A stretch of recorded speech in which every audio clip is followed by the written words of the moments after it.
Hi, everyone. Thank you for joining the webinar today. We're just going to give it 1 or 2 minutes just to give people a chance to join, and then we'll get started.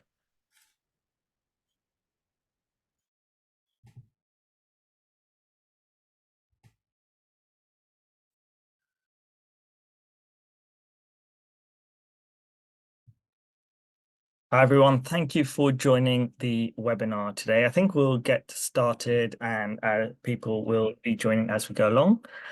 So welcome to the webinar today on the 6 steps for philanthropy or donors, in this case for the getting you ready for the campaign.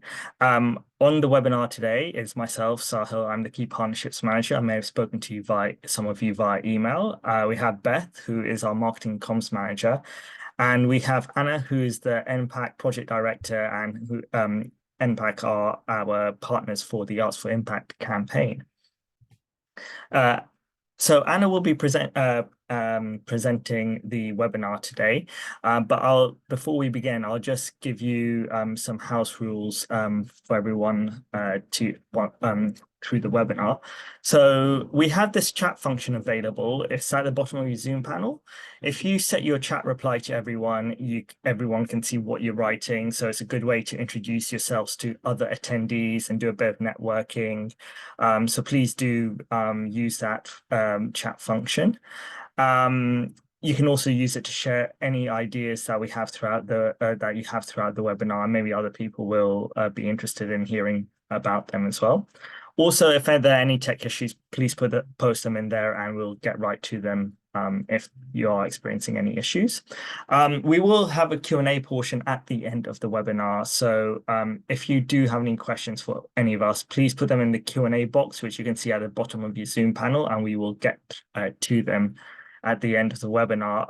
Please try to avoid using the chat function to put the questions, just because sometimes we may miss them. And yeah, there is a caption button at the bottom of your Zoom panel as well. I think if you click 3 dots at the bottom of the panel, you should see the caption button. So if you do need captions, they are enabled. And we will be recording the webinar. So if you do want to rewatch it again afterwards or share it with colleagues, it will be available on our YouTube channel. And if you have any additional questions after the webinar has ended, please do contact us via email and we will be happy to support you in any way we can. So just skipping through a bit of this, and right now we're in the marketing preparation phase for the Arts for Impact campaign. So this is where you as charities need to start preparing your marketing strategy for the campaign. Things like finding out who you're going to want to reach out to, what sort of content you want to put out there, what channels you're going to be using. So it's really important that you sort of use this time to organize your marketing strategy for the campaign, because the campaign week itself can go by very quickly, and sometimes you don't have time to think about what you're putting out there. So it's good to have everything lined up before the campaign starts. And just a reminder, the campaign launches at midday on 19th of March and closes at midday 26th of March. A quick reminder of how the campaign works. You have all been awarded champion funding for this campaign. So as we can see in this example, this charity has been awarded £10,000 of champion funding. And your goal is to raise donations during the campaign week to unlock that champion funding. That champion funding is effectively matching those donations. So this charity would need to raise £10,000 of donations during the campaign week to unlock all of that champion funding. The payment options you can accept are debit, credit card, Google, and Apple Pay. For donations of £500 or more, we have a BACS donation facility, and we will be emailing you with further information about that in the next few weeks. And just a reminder, we cannot match any offline donations. So donations via cash, check, CAF, or other donation platforms, we won't be able to match. All donations have to go through your Big Give campaign page. So that is just a quick reminder of how the campaign works and sort of the timelines. I'm now going to just stop sharing and hand over to Anna so she can start presenting. Thank you very much, Sahil, and lovely to see many of you here. It's slightly surreal always presenting essentially to myself, so please do put questions and comments as they occur to you, the comments particularly into the chat.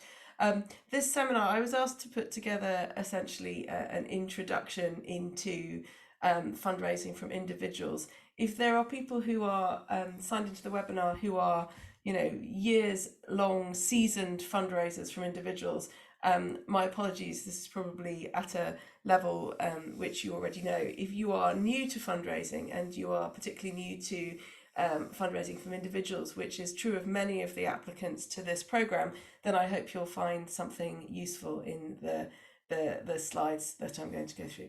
So let me start by sharing my screen.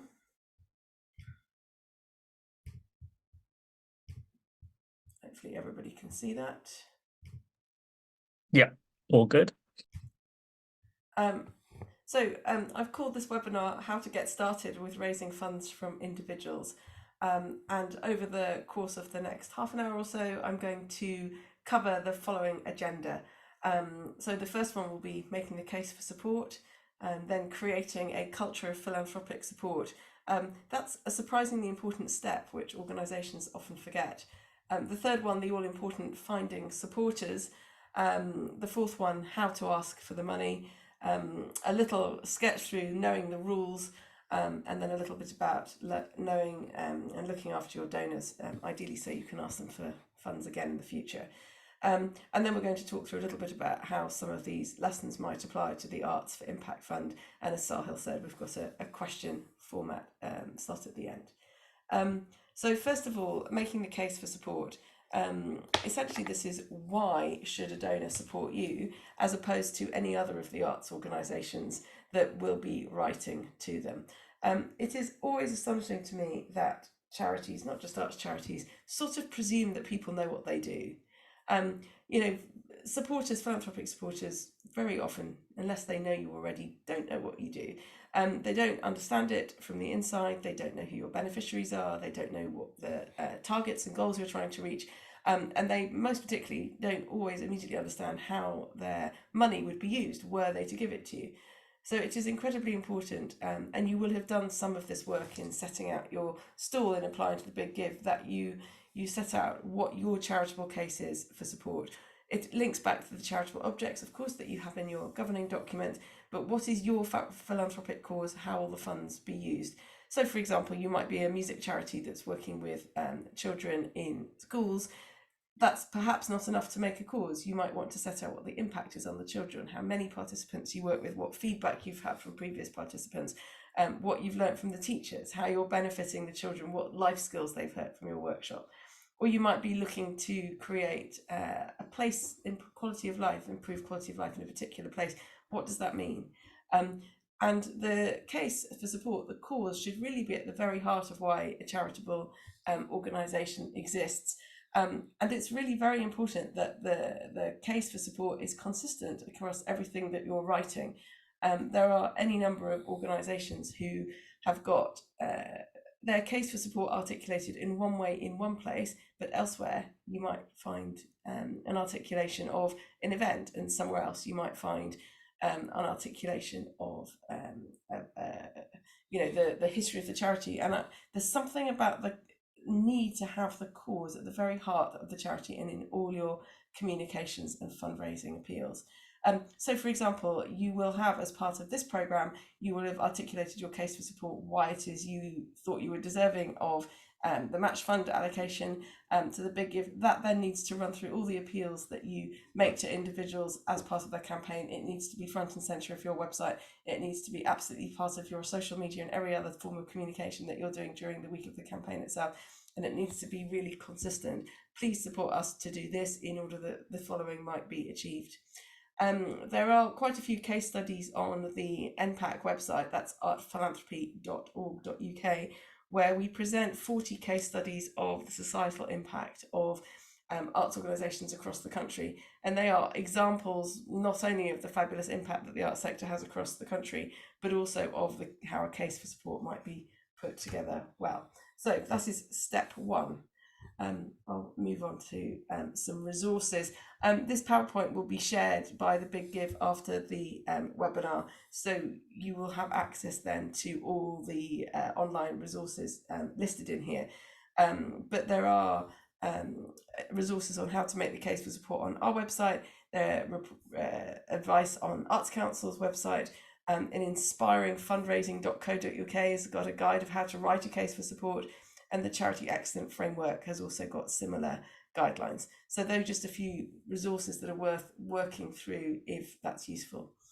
The second one, I said before, this is often something which charities overlook. So how to create a culture of philanthropic support. So you've articulated your support, but how might the organisation encourage philanthropists to make a donation? Now, this really does come from the top of the organisation. I was talking to a charity recently and I asked to what extent the board was supportive of the charity in asking for money. And the answer essentially came back, well, they're very supportive, but only of us doing it. That is to say that the board was not involved themselves in supporting the charity. I'm not saying that they have to write large checks. I'm talking that the fact that the board needs to be engaged with the organisation as a philanthropic case for support. I've got another client who is an arts organisation with a very wealthy philanthropist on the board, and they were asked, this individual, why whether they would support this charity, and they said, oh well, I don't view this charity as one of my real charitable causes, I give money over there.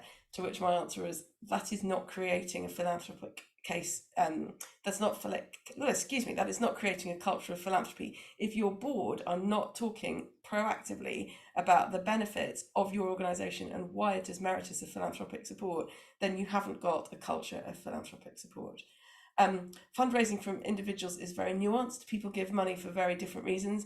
They might be giving money because they love the particular art form. They might be giving money because they are connected in some way with the organisation. They might be connected with a board member. They might be connected with one of your partners. They might be connected with beneficiaries.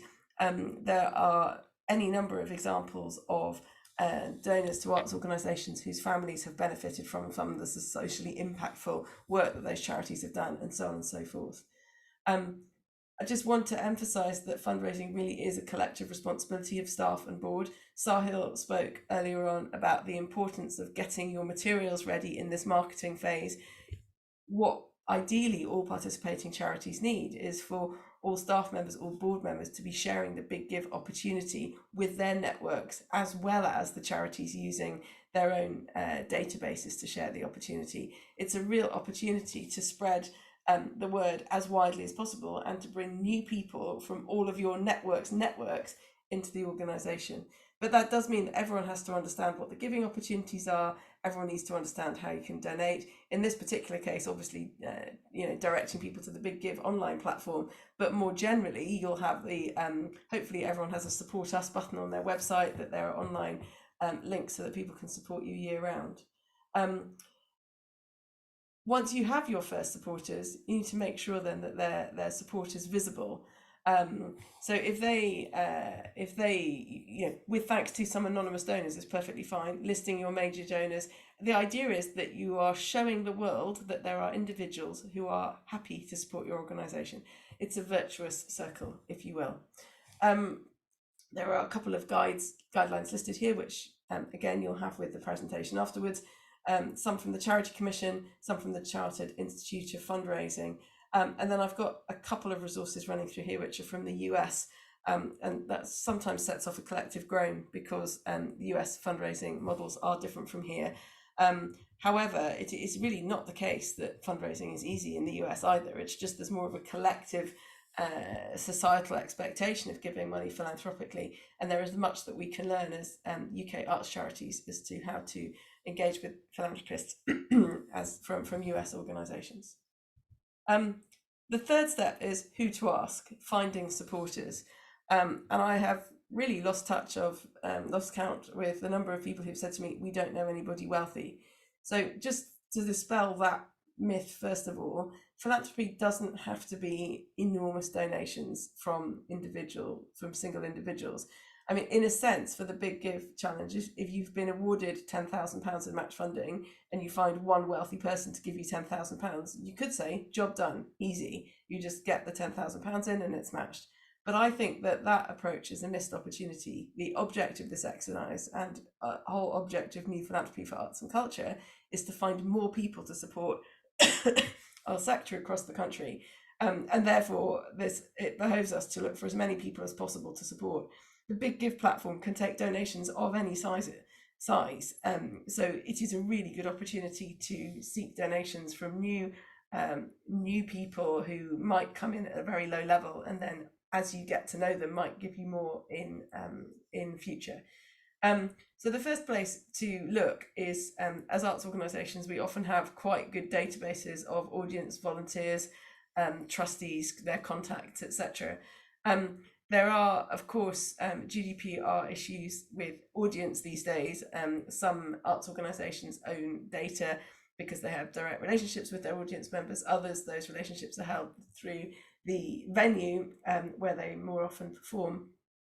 It is definitely worth checking with that venue for this campaign to what extent that your audience members who've booked through the venue have shared or allowed the venue to share data with you, or if they're willing to share your campaign with those audiences directly, even if they don't directly give you their email addresses. So it is definitely worth trying to track down your audience members, even if you have to do that via third parties. Volunteers are often very well-minded towards an organisation. Some volunteers that I have worked with are very much able to make a donation, but often because they are volunteering, they're acting as a steward or whatever, the arts organisation hasn't ever actually asked them for money. Here's their chance. And then contacts of all of the above, and in particular contacts of trustees. The issue of whether trustees themselves are individual donors to the organisation it can be controversial. I mean, I suppose my background is in arts management, and I've never been hesitant in asking board members for money because whilst it's not the case that all board members should be wealthy, you certainly hope that by becoming a trustee of your organisation, they are supportive of your charitable cause, and that if they are philanthropically minded, if they give money to charity, then one of the charities to which they would give money would be the one of which they're a trustee. But I have definitely been told by any number of arts organisations that their trustees would be offended to be asked for money. I'd like to think that this campaign might be an opportunity to bust that experience, to say to a trustee, look, we wouldn't ordinarily expect you to give, but this is a really great opportunity because the donations that you make during this week will be matched 1-for-1. So I would encourage people who have perhaps been hesitant about asking their boards for support to use this campaign as an opportunity to do so. The other thing I've listed here is local partnerships. You're probably all familiar with the National Network of Community Foundations. The community foundations themselves will have networks of individuals who are supportive of community beneficial project, and there are a number of community foundations who are very helpful in publicising opportunities to their memberships. So that might very well be worth looking at in your area. The next question is how to approach individuals. Well, one of the challenges with individual fundraising is, of course, it's individual. People like to be approached in different ways. The Big Give campaign, I think, does offer you the opportunity to really give individuals the chance to engage with the match funding concept. So probably you will all have a campaign which consists of a combination of email communication. There'll be some branding that you use. Maybe you put out a press release to your supporters. Maybe you'll have a MailChimp list. Maybe you'll be contacting them via social media. I was told once by somebody that the way to get an individual to give money is to make sure they hear about the opportunity a minimum of 4 times.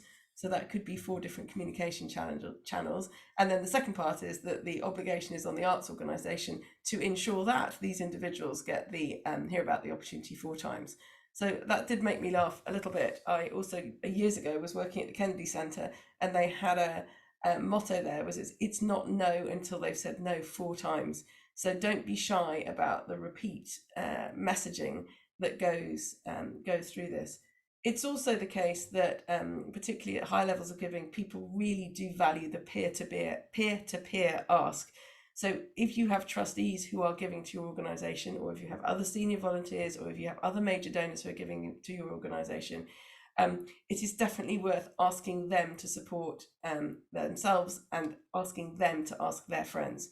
There's a little sort of benefit of not only peer-to-peer ask, but also peer pressure. I've written here, start small. I was talking just now about the fact that the Big Give platform, you can take a large number of small donations. There's definitely something for new philanthropists about dipping their toe in. Was it a pleasurable experience, in the sense that, did they feel they've contributed to something? Did they feel like they're making a difference? Did they feel that they were thanked? Did they get a nice thank you email back? Did they feel connected with the charity? And if they start small, then often you will then find that they will, the fundraisers call it, go up the fundraising ladder. They will be willing to give you more on future occasions. And that leads me to my last bullet, which is creating opportunities to give at different levels. The Big Give challenge, of course, is one platform. There will be some organisations who have existing tiered giving programs, and one opportunity is to connect the Big Give gifts to your tiered giving program. So, for example, if you have a friends and patrons program where a friends donation is £50 a year and a patrons program is £100 a year, well, as part of your communication to your potential donors, you would like to say to them, if you make a donation of this amount through the Big Give Challenge, then you will be eligible for the benefits that we offer to donors at that level. So at the same way as creating these additional donations, you also then will bring them into the fold of looking after them alongside your friends and patrons. Too often online campaigns don't make that connection. We've probably all sponsored friends to go on a sponsored run or race or something, and you literally give £25 and then you get a message back, thank you for your support, click here for gift aid. I kind of see this opportunity as much more about building relationships with the donors to the Big Give Challenge, such that they will continue to support them in the future. And of course, the best way to do that is by looking after them as you do your friends and patrons. Here are some resources again to assist with the search for new donors. The Charity Aid Foundation, here's from the US, a network which talks about ways to find new donors. There's Action Funder, which connects companies to local communities and projects. And as I mentioned, the Community Foundations Network, there's a link to their website so you can find the one in your area. Okay. Sahil, do you think anyone wants to ask questions on what we've done so far, or is it best if we just keep going through the middle? I'm just very conscious of just talking at the screen. Yeah, I think we will, carry on with the presentation, and then we can ask questions at the end. At the moment, there aren't any questions that have been put in the Q&A box that are relevant. We can answer the one that is. It's more about sharing the webinar slides. But yeah, let's carry on. Okay, no problem at all. So the fourth step in my sounds a bit like the 12-point plan, doesn't it? Anyway, the fourth step is how you ask for money. And even seasoned fundraisers often say that this is the most difficult bit. I gave a webinar or a seminar perhaps on how to raise money to a group of fundraisers, and I asked them what they found difficult. And the single biggest thing that they said they found difficult was asking. So it's definitely worth practicing your ask, particularly if you're going to do it face to face. There's the old adage that says, if you'd like to ask for funds, you should first ask for advice, and if you'd like to be given some advice, you should perhaps ask for funds. There is something in that. Almost the most effective fundraise is when you have asked for help rather than asked for money. It's slightly unhelpful for me to say that in the context of the Big Give campaign, because this is all about a kind of going hammer and tongs at your donors to support you during this week. But if you've got some big donors in mind who you think might be able to support this campaign, I would definitely seek advice from them in the run up to the campaign. I would seek advice from the board members. I would seek advice from senior volunteers. I would seek advice from people that you know to be supportive of the charity, that you suspect to have some means but have not yet given you some money. You can say to all of them that you have this opportunity coming up through the Big Give Challenge, and you'd really like their advice as to how to maximise it. And I will be fairly confident that a number of those would become donors to your campaign.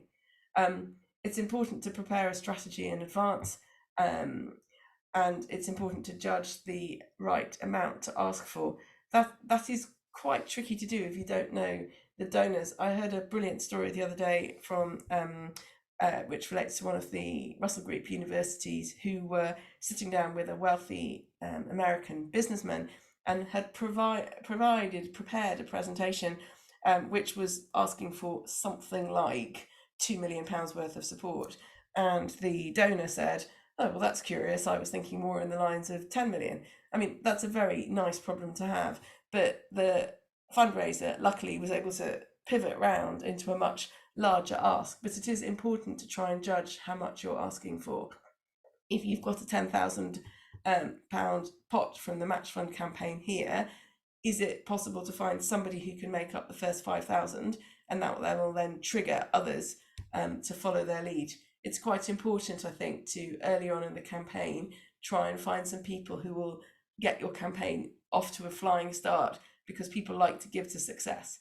And in my experience, the campaign, when you get closer to the end, they're very happy to get at the beginning, and they're happy to help you get over the line. The tricky bit is the middle bit. So it's the importance of preparing a strategy, I suppose.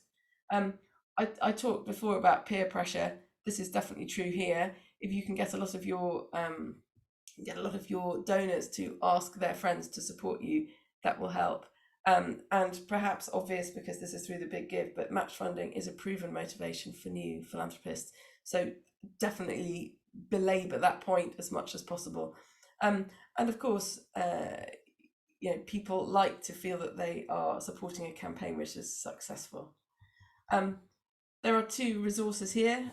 One of them is from the Arts Council, about decision science. There's some interesting work being done at the moment, which is to do with the philosophy of, psychology perhaps, of giving. What is it that makes somebody give a donation for the first time? And it is definitely worth trying to explore the particular motivations of individuals, particularly if you've got people in mind to make large scale gifts. Oh, PowerPoint has frozen. I'm wondering. There we go. No, it's all right. I couldn't get to the next page. I'm on the next page. Bear with me. So the next part of making the ask is this creation of different giving levels.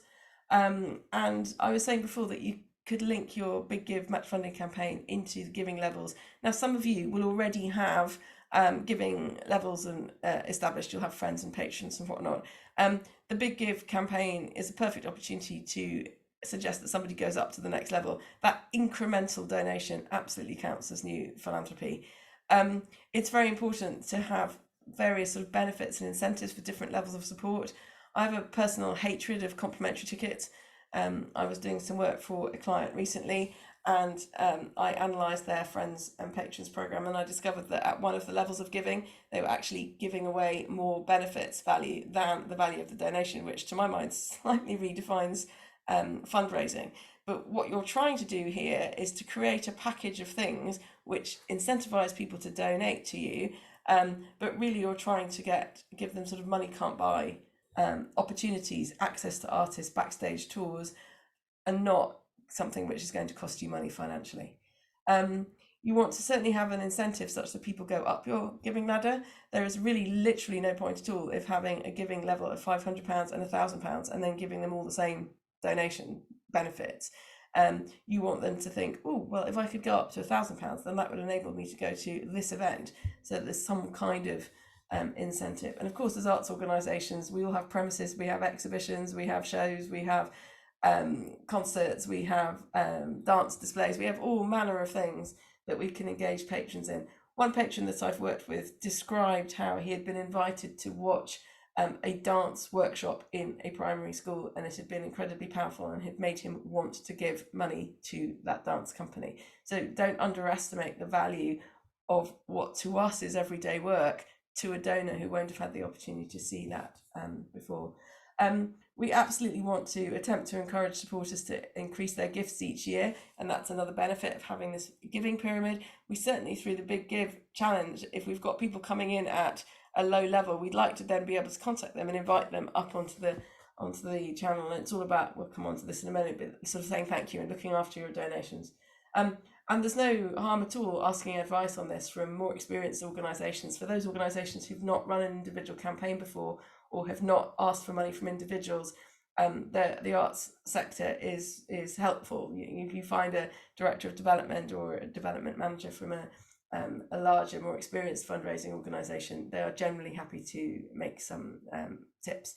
And the Art Fund, which you probably all heard of, is particularly helpful for visual arts organisations. They've got the crowdfunding programme Art Happens, which is full of excellent advice for smaller scale galleries and visual arts organisations looking to raise funds. The last piece of making the ask is you need to make it really, really easy to give. So more generally, set up online giving. Don't be misled by these links, which I'm sorry, I thought I had deleted, but these links to online giving platforms. For the purposes of the Big Give, all of the donations in March will go through the Big Give giving platform, which is incredibly easy to use. You can pay on your phone. You just need to make it easy for the donors. And then finally, I just thought it would be helpful to share some examples of good practice of tiered giving programs. So again, these links will be in the presentation, but I've tried to find some from all the different genres that we work in: orchestras, opera houses, galleries, dance companies, festivals, theatres. My apologies if I've forgotten anybody, but they are really good examples which can be applied to arts organisations across the sector.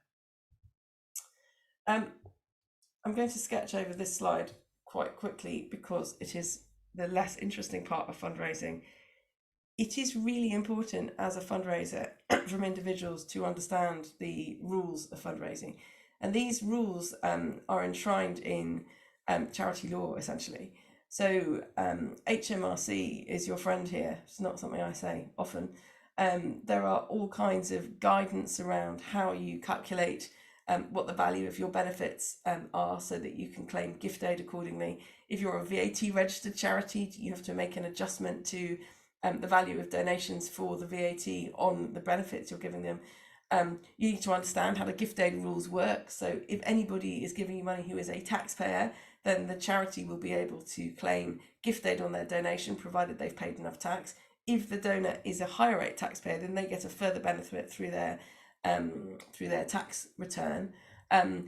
People who've got share portfolio can give away shares. That's particularly tax effective for them because it reduces their tax bill wholesale. And then also the last point around charity law and restricted funds, just to be careful that the campaigns you run don't restrict the funds in a way that's unhelpful to you later. The charity law is quite precise on this, that if you raise money from individuals for a particular purpose, the restriction can be created either in the ask or in the donor's gift. So if a donor gives you a donation and says this is for this particular performance, you are by law required to spend it on that performance, even if it turns out you didn't, if it turns out you didn't need that amount of money, then you in theory have to give the money back if you're not able to fulfill the restriction.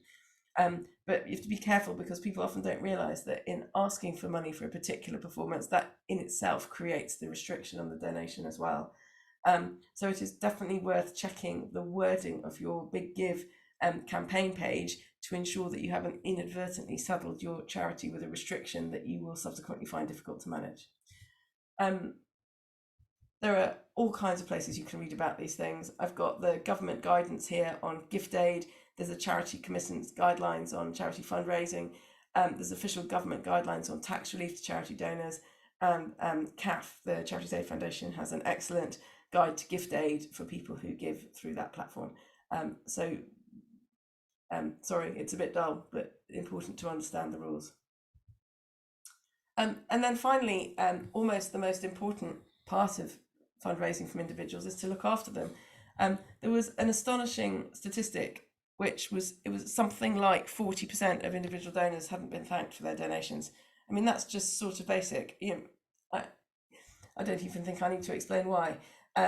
Obviously, through the Big Give campaign, there'll be automated messages when people donate, but it is really important, I think, to send a follow-up message after the campaign has finished, because what you really want to do with your donors is to build a relationship with them. You want them to look forward to opening your emails. You want to send them news. You want to have a communications plan for the year. You really want them to be involved in your activity. You want them to be thinking of you, what am I going to do in the next few weeks? Let me go and see what that arts organisation is up to. And if you do that, if you build a really good relationship, well, of course, then you'll be able to ask them again. And back to what I was saying just now, not only ask them again, but ask them to perhaps support you at a higher level. And then finally, how does all of this apply to this particular campaign?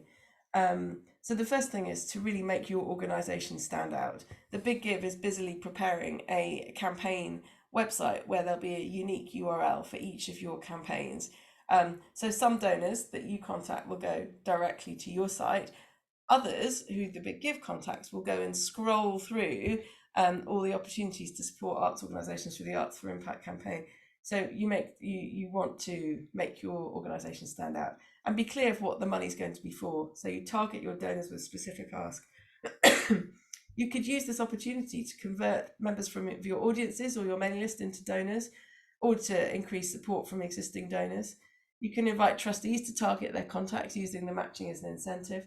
Remember that the donations will be matched one-to-one up to your allocated funding amount.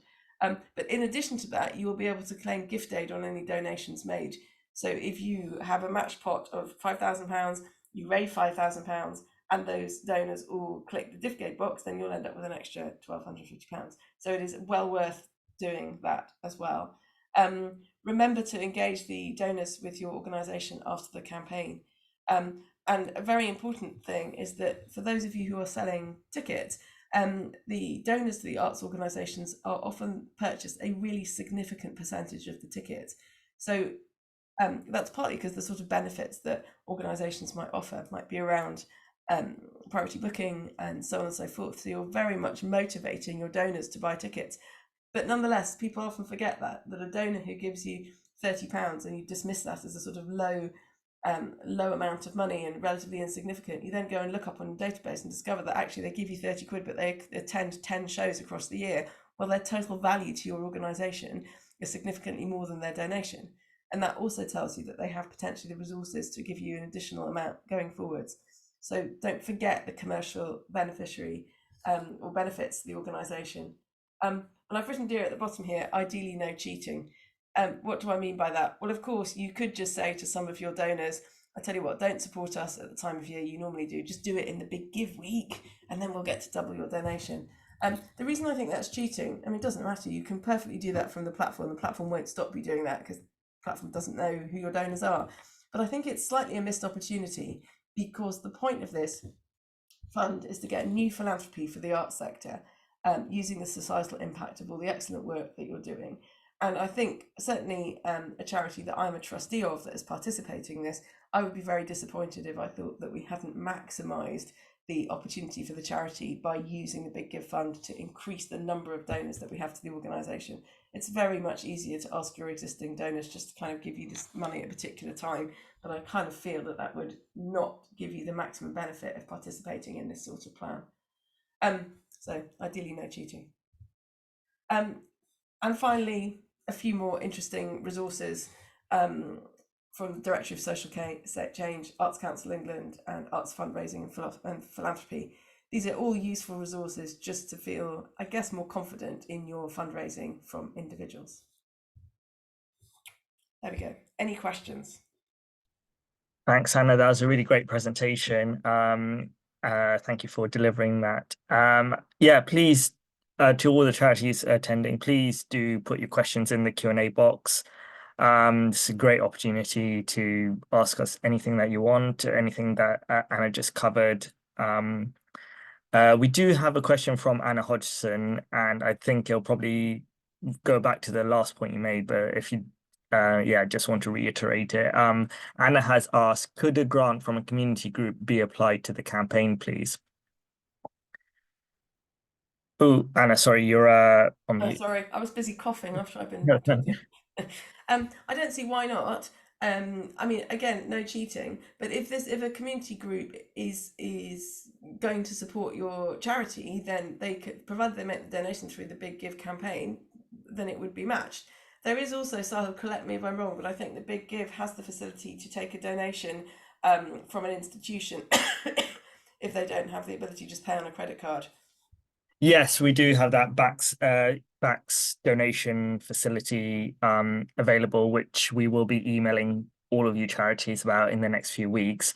But that's a critical point is that all donations have to be made through the website. So if this community foundation, we know sometimes with these trusts there are sort of strings attached where they can only give the money directly to charities, etc. We can't manually add a donation to your campaign. It has to be made by the donor via the one of the prescribed donation methods. And just for the support charities, could you just give like a very brief overview of what that backs Yeah. system is? Yeah, sure. So the way that it works is that first of all, a donor has to be wanting to donate a minimum of £500 to use the Backs donation facility. What they would do is they would create a donor account with us, and they will be asked to complete a very short form, just asking them how much they want to donate. And once they complete the form, they will be presented with a set of unique bank details, and it's very unique for them and for their donor account. They need to then transfer those funds to those unique bank details. And once we have received the funds, their donor account will be credited with the equivalent amount in what we say donation funds. Think of it like credits or vouchers. So if they do a transfer £1,000, they'll have £1,000 of donation funds in their Big Give donor account to use. And then what they do is they visit your campaign page, click on the donate button, and there'll be a big prompt at the top of the page to log into their donor account. And once they logged in, they'll see their available donation funds balance. And they go through the donation form, and the donation will be taken from that donation funds balance. So they won't be asked to input any credit card or card details. And that's how the system works for Backs donations. And yeah, again, as Sahil mentioned before, we'll send an email out with all the details. So if you have any additional questions once you receive that email, do let us know. But part of the reason we introduced donation funds was a way to ensure that you can receive more donations that can be matched, because all of our donations are matched in real time on the Big Give website. So yeah, there's another question here, just looking at the Q&A box. Someone asked, do we have to give incentives? Maybe Anna, you'll have a view on this. Well, I guess no, because it's a charitable donation, and you hope that people will just give from the goodness of their heart. I mean, if you put money into a box and someone's collecting outside a hospital, you don't expect to be given something back in return. And in fact, I've always been quite grumpy in the past where I gave small amounts of money to cancer research and I got sent any number of pads, pens, all kinds of things which looked like they essentially spent my donation buying pens. However, I think in the case of an arts organisation, what you're really trying to do here is build a relationship for the long term. And the way to do that is to, if not offer an incentive per se, well, certainly create a relationship with them. I had a very interesting conversation with a friend of mine who moved from raising money for a Great Ormond Street Hospital into moving money for the Orchestra of the Age of Enlightenment happens, as I used to work there years ago. And she said that in the Great Ormond Street Hospital, it's often very easy to get one first donation because the families are there, they're grateful for the support, their child has hopefully got better. But for the OAE, what typically happens is that once they're in, they stay loyal. So it's a completely different pattern of donor activity. And typically, therefore, what you've got to ask yourself, why is that? Why is a donor going to support the arts organisation again and again? And it's because they feel that there is some kind of incentive, if you will, or relationship that's worth following. I hope that answers your question. I'm not suggesting, that's why I hate comps. You don't want to give away, I mean, I like comps as a practitioner, but I hate giving away comps. There's nothing worse than giving away something that costs you money to someone who could clearly afford to pay for it.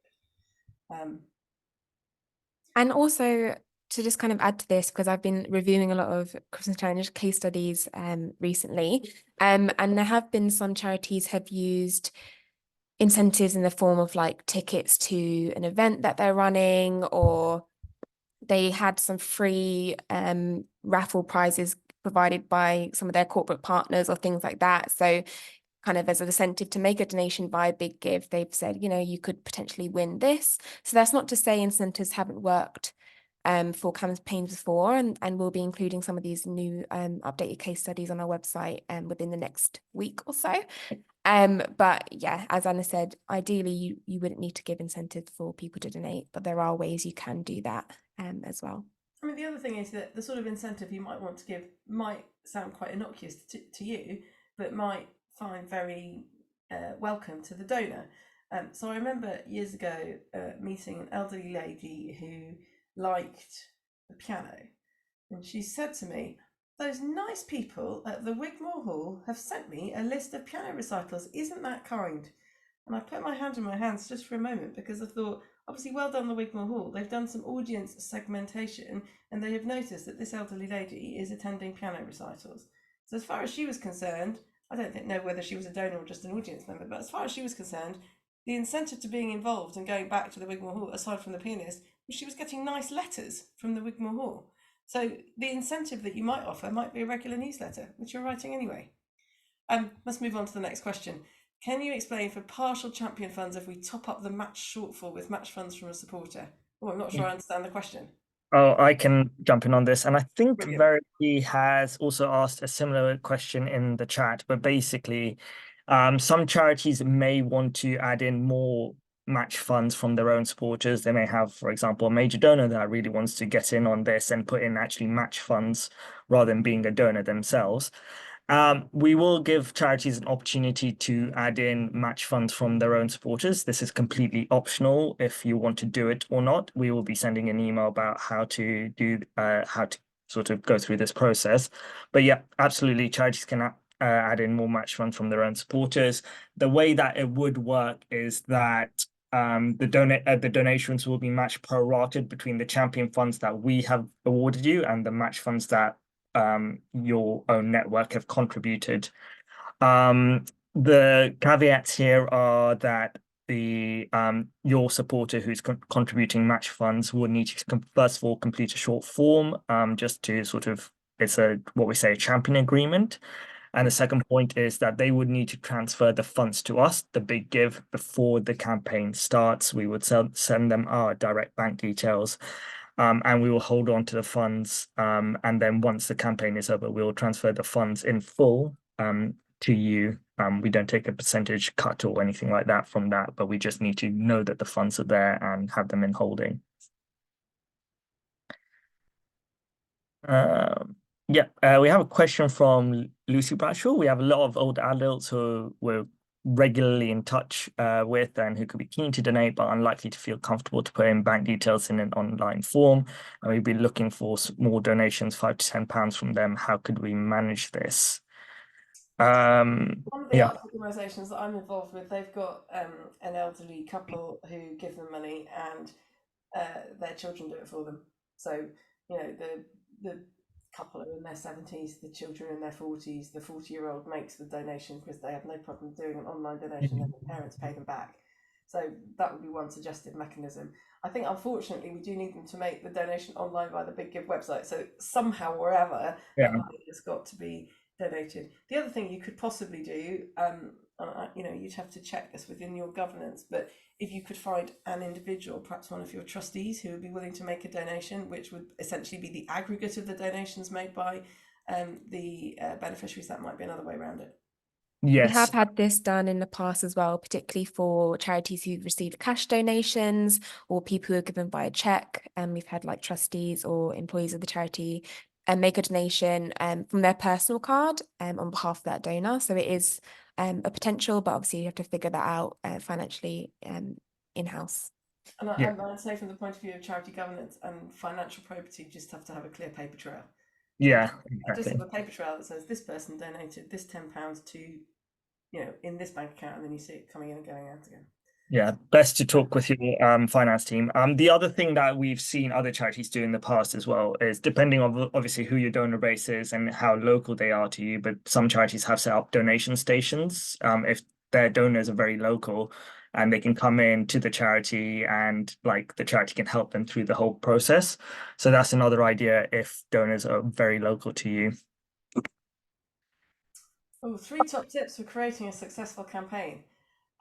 Well, I mean, if I had to pick 3 from my presentation, the first one would be to make your ask really clear. What exactly is you're asking the money for? What are you going to do with it? What are the benefits? What are the outcomes? The second one would be really good comms, targeted comms. So you might have a press release, you might have an email to all your donors, you might have something that you put onto your homepage, you might have a social media campaign, but something that really creates a buzz and excitement around your donation. And then the third one, I think, is to be prepared. So you know how much money, so like the Big Give colleagues are nodding away here. We didn't plan this because we didn't know this question was coming, but to be prepared. So, when you are 3, 4 weeks out for the campaign, send a MailChimp to everyone on your mailing list saying this great opportunity is coming. You're 2 weeks out, you say, look at this fantastic work we're doing. If you're able to support us, do this. Then you send an email at the beginning of the campaign. You say, we've got 1 week, our target is X, here's the link.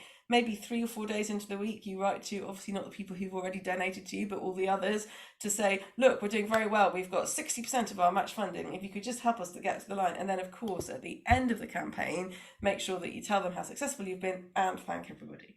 So my 3 were preparation, comms, and a really clear ask. Sahil, Beth, you want to add anything to those or have your own different 3? Oh, like Beth, do you want to go first or? Yeah, I mean, I think your 3 are absolutely key. What I would just say on the preparation one is it's always good to be prepared for kind of every possible scenario that can happen, because as Sahil and as I've already mentioned, like the week can go by so quickly and you don't really realize it until you're in the week. And also that means that whatever happens, you can easily pivot and you're not kind of scrambling to put comms together. So particularly one scenario is you're going for your campaign target and suddenly you've reached it on day 2. What are your comms then for the rest of the week, now that you've had to think about actually you continue to support our charity by making unmatched donations and how kind of encouraging people to still be involved even though you've reached your target early. Same thing as if you're on the last day of the campaign and you still got a little way to go, thinking about those kind of comms, what's going to get you over the line. So just really thinking about all of the different possible scenarios and having something prepped in advance can really just help that week go really smoothly for you. Uh, Mine would be just on the sort of comms channels is first of all assessing your resources capabilities and then seeing where your donors are and how you want to reach them. If you're a small charity, you don't want to be, or you, it may not be beneficial for you to hitting up every single social media channel because your donors may not be there and it may not be the best use of your resources. So really being targeted on who you want to reach out to and where they can be found. And just a little addendum to that is from our data, by far the strongest sort of conversion rate is email. So emails are really key, whatever charity it is, in terms of reaching out to donors and getting them to donate. Super. I've just spotted that there's a question in the chat as well as in the Q&A. So I just thought I'd look at that. The question is about the no cheating point. So, yes, I think incremental philanthropy is totally fine. If your trustees and existing supporters are giving you money anyway, and they are able to give you an additional an amount during the matching week, then of course that you should ask them to do that in order to maximize the campaign. I've got one client who they have got a trustee who's given them a certain amount for a number of years, and that trustee wants to increase his donation this year. And what they have asked him to do is to stand as a underwriter of the campaign. So if when they run their match fund campaign, they are a few £100 short, then he could make his top-up donation to go from level A to level B through the campaign as an underwriter. If, of course, they have fulfilled their campaign, well, then he can donate separately. So that's one possibility for existing supporters and trustees, that they might be willing to underwrite the balance of your fund. But I would hold that in reserve. I wouldn't send your trustees in first. because the whole point of this is to try and get more people to support all of your charities. There is a question from someone anonymous saying if we have £1,000 of champion funds and another additional £1,000 of match funds from a supporter, for example, how much do they need to raise from the public? In that scenario, you would need to raise £2,000 because your target would have increased. So if you do add in more match funds to your match funding pot from your own supporters, that does also mean that your donation target also increases. Just something to be aware of. I suppose just that question, I interpret that question in a different way. So you interpreted the question that said you've been allocated a pot of 1,000 and then you put another 1,000 in, then your target becomes 2,000. Nobody started in that way. So everybody started with an allocation that was 1, 2.5, 5, 10, or in a few exceptional cases, 20. In that case, you just have to raise the same amount as you've been allocated. So if you've been allocated 2.5 grand from the matching fund, that's your target. Exactly. I don't think there are any more questions. So I think we've got through all of them. I just want to thank Anna for joining us today and delivering that presentation. Thanks to all the attendees for being engaged and asking great questions. We do have a webinar on Wednesday, same time, 12 p.m. We will be joined by an arts charity that took part in the Christmas challenge, and they'll be sort of giving a bit of a case study on what they did. They did really well, exceeded their campaign targets. So definitely worth joining for that, for a bit of peer-to-peer learning. And then a reminder on Friday at 12 p.m. we have the Ask Us Anything question, just free for all. Just ask us any question that you have. No question silly. As long as they relate to this. Good. And also, I'm guessing that if anyone has got a question that they want to send through to hello@thebiggive.org, and that it then gets passed to one of the three of us to answer, I'm sure we're happy to do that as well. If Absolutely. we're not able to join on Friday.